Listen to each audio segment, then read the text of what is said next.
এই ঐতিহ্যবাহী মধুভাত, এই যে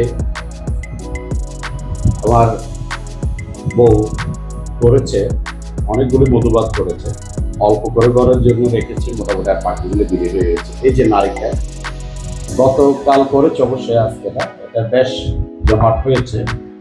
আমার নারিকেল দিয়ে মধুভাত খুব ভালো লাগে, নারিকেল বেশি হলে আর ভালো লাগে। এই যে নারিকেল দিয়েছি মোটামুটি ভালোই, দেখি দেখা যাক। এখন কালকে বানিয়েছি শুদ্ধ, বাট আমি এর মধ্যে খেয়ে দেখি নাই, এখন দেখছি।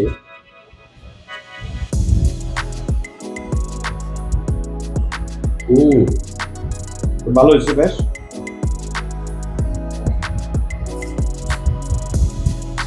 আমি মধুভাত খুব একটা খেতে চাই না, আমি মোটা হয়ে যাচ্ছে, দাও সমস্যা, আমার সমস্যা, কিন্তু এটা ভালো হয়েছে।